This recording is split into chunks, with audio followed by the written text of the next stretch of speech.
What's good, DMV Sports Zone? It's Noah back with a very interesting Washington Wizards and Washington Capitals fantasy breakdown. I know we've talking about week after week of the goaltending situation with the Washington Capitals, but it's getting real interesting now. Back-to-back shutouts by Ilya Samsonov is something that has to be addressed, especially after Laviolette's most recent comments on the goaltending situation. Then I'm really excited to talk about it, talk about the analytics behind it. But before I get started, again, all my fantasy sports information is coming from Sport AI, the mobile app that is democratizing the fantasy sports analytics process. So if you want more information on the app, the link is in the bio. Hope you enjoyed a little of the new scenery back home in DC, and let's get started. Welcome back to DMV Sports Zone. Chased down by Beal in the corner for three, gets fouled and hits. Welcome to DC. Well, they tied him out. You know where you're at the USA Cup. You're taking it slightly. I'm taking it slightly.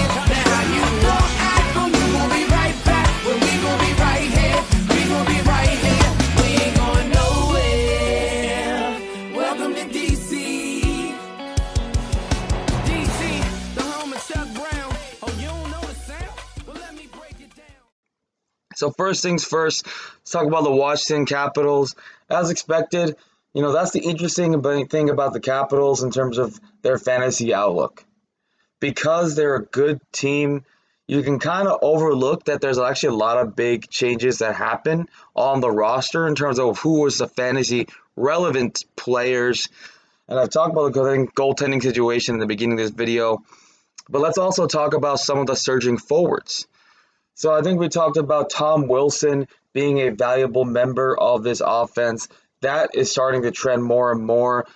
With four points in the past 6 games, he's becoming a consistent fantasy player because he already offers the hits, the block shots, and the plus minus. And if you go by penalty minutes, he still gets the same. He still gets penalty minutes. I know some leagues do use that scoring. So he's someone that definitely, if he's on waivers, needs to be picked up. He's owned at under 60% of ESPN leagues. So chances are he's sitting on that waiver wire. Now is the time to pick him up, especially with his surging point scoring with the added bonus of all the other multi-category contributions. Makes him an extremely valuable fantasy player. In terms of the blue line, Fervery, Jensen, a lot of these guys, telling you, pick them up. They might not have the highest ceiling in the world, but when it comes to fantasy hockey, you need consistent players on the blue line, and now is the time, especially, to pick up Jensen. And now that we talked about all, the rising types of players on the offense and defense, let's talk about the goaltending situation. As I mentioned before, Ilya Samsonov with back-to-back shutouts. Yes, and as predicted, Foucault hasn't really been a threat. He was just called up with Vanacek injured as an emergency starter. Back into the minors. She's going to play well. Like I said, long-term, maybe someone that will contribute to the team. But right now, it's just Samsonov versus Vanacek.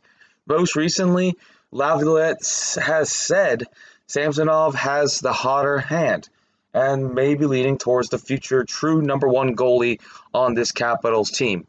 Did we invest draft capital to bring back Vanacek? A second-round pick nonetheless? Yes.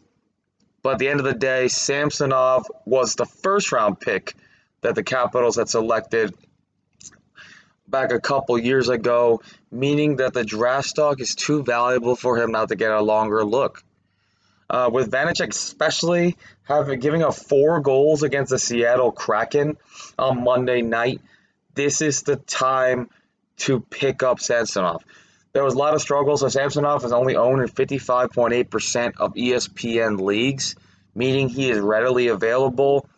With the new standard scoring across multiple gaming platforms, really emphasizing the power of a good goaltender, it is time to roll and plug in Ilya Samsonov. At this point, if you don't want to use the Vanacek Samsonov strategy, Vanacek is looking like the player to drop. Even when he was the number one getting more games, he wasn't that big of a fantasy contributor. He was just benefiting from a good Capitals team in front of him. Samsonov has the benefit of that with the better stats. He is now under a 2.4 goals against average and just under a 93% save percentage, a large enough sample size to show Samsonov could be having a breakout year. So if you don't want to do the Vanacek Samsonov two-headed dragon strategy, time to drop Vanacek, time to pick up Samsonov. Even if Samsonov starts to drop off some of the games, he has the potential to have the big shutout. He has 3 already this season. Vanacek has 0.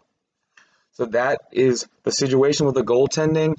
And the conclusion from our end is that Vanacek is droppable. If you don't want to hold on to both, Samsonov is the must pick up player. Season-long analytics trend heavily in Samsonov's favor. Even if he doesn't end up being a true number one, more of a 1A, 1B, still the more valuable of the two young Capitals goaltenders. Now let's transition to the Washington Wizards. So the Washington Wizards, very similar situation to the Capitals, still in the top 2 seeds in the Eastern Conference, looking like this season could be a special one. We are now into week 4 of the NBA season. So it's starting to show, who's starting to separate themselves from the pack, and the Wizards are showing they're no fluke. Dinwiddie is slightly an inconsistent fantasy performer, but the ceiling is always there every single night, so there's not much to complain about Dinwiddie nor Harrell. In terms of updates on the injured players, Hachimura and Bryant, again, their fantasy standing doesn't change from what I talked about a few weeks ago. Bryant not worth picking up, more than likely will be traded when he's healthy. Rui Hachimura practicing for the first time, a huge sign. However, he probably won't return still to the middle or early December, and when he does come back, it's looking more and more like he will be the 6th man off the bench for the Wizards. If that happens, then his ceiling becomes PJ Washington, a similar young forward stuck under a pretty stacked front court, can offer a lot of different things in terms of points, rebounds, sometimes steals, but now, his his future stock is falling tremendously. At this point, the only real targets on the Wizards are Harrell, Gafford, Dinwiddie, and Bradley Beal. If anyone else comes up, we'll let you know, but the season-long analytics for any of the other players on the roster isn't that worth mentioning. Even Hachimura, he is a borderline waiver watch, but when he returns healthy, doesn't look like there's too much hope for a higher upside, barring injury to Harrell, barring injury from Kuzma. So besides that, nothing much has changed with the Wizards' fantasy outlook. No real improvements from the already fantasy-relevant players. I know there's some injuries with Gafford, but the thing is, it's interesting because Harrell's fantasy production isn't affected by the absence or the presence of Gafford. So in a weird way, you want to be in that situation. You don't want a player that necessarily performs even better when a player is out because you can't trust or hope that a player is injured so someone else can benefit. So it's a really good sign to see Harrell is consistent regardless of the health of Gafford, and Thomas Bryant will not play a large part in impacting Harrell's minutes. Way too valuable, 6th man of the year frontrunner. Thomas Bryant will not affect that situation again. The main players to be affected is Denny Avdia as well as Hachimura, not Harrell, not Gafford. I know there's been a lot of talk about Avdia being slowly a little bit more fantasy relevant as well, but stand by the season outlook and the analytics point. He's mainly a stash if you're in a 12 to 14 team league, or a waiver wire watch if you're in any other team narrower than that. Simply doesn't have the scoring or the multi-category ability to perform on a night-to-night basis on a good team. So if you are looking for a flyer, yes, you can pick him up. But at the same time, barring an injury, Danny Avdia is not one of the fantasy relevant players on the Washington Wizards. His analytics for the season is very middling to mediocre.